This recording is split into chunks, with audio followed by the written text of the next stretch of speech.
بسم اللہ الرحمن الرحیم۔ یہ بھائی نے کویسچن کیا کہ کوئی غیر مسلمین کا قبرستان تھا جو بالکل غیر آباد ہو گیا ہے، وہاں سے شاید وہ لوگ چلے گئے ہوں گے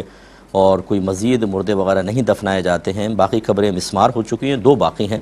تو قریب ساتھ ہی مسلمانوں کا قبرستان ہے، تو کیا اب یہاں مسلمان مردوں کو دفن کرنا شرعاً جائز ہے کہ نہیں؟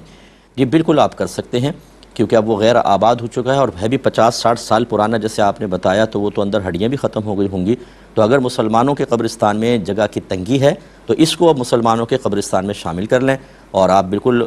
قبر کھودیں۔ اگر اس میں فرض کر لیں کوئی ہڈی وغیرہ نکل آتی ہے تو آپ دوسری جگہ ڈال سکتے ہیں، اور یہاں مسلمان مردوں کو دفنانا شرعاً بالکل جائز ہے، کیونکہ اب وہ غیر مسلمین کے قبرستان کی طرف منسوب نہیں ہوگا، نہ وہاں پہ ایسا ہے۔ اگر ایسا ہوتا نا کہ غیر مسلم بھی دفنائے جا رہے ہیں، پھر آپ پوچھتے کہ کیا مسلمان کو دفنا دے، تو ہم بالکل منع کرتے۔ اب وہ سلسلہ منقطع ہو چکا ہے، تو اب آپ اس کو شامل کر کے اور اس زمین کو استعمال کر سکتے ہیں۔ یہ فقہا نے واضح طور پہ لکھا ہے کہ یہ تو غیر مسلمین کا قبرستان ہے، اگر مسلمانوں کا قبرستان ہو اور جگہ بالکل تنگ ہو گئی ہو، تو اگر کوئی پرانی قبور ہیں تو ان کو کھود کر کے جس میں ہڈیاں وغیرہ بھی ختم ہو گئی ہوں یا تھوڑی بہت ہڈیاں ہیں تو کہیں اور دفن کر کے اس میں مردہ دفن کیا جا سکتا ہے۔ یہ ایک مجبوری کی صورت ہوتی ہے، ورنہ ایک قبر میں ایک ہی مردہ ہوگا اور اس کو شق نہیں کیا جائے گا، کھولا نہیں جائے گا قبر کو۔ لیکن جب اس طرح کی صورتحال ہو، یہ جگہیں ختم ہو گئی ہیں قبرستانوں کے اندر، تو پھر ایسا ہو سکتا ہے کہ آپ ایک ہی قبر کے اندر دوسرے مردے کو بھی دفن کر دیں، بشرطے کہ ساتھ پرانے والی ہڈیاں گل سڑ گئی ہوں۔ تو بہرحال آپ اس زمین کو یوز کر سکتے ہیں، اور جو 2 قبور باقی ہیں ان کے ساتھ بھی آپ ایسی معاملہ کر لیں کہ اس میں جو ہڈیاں وغیرہ ہیں کہیں اور دفنا دیں،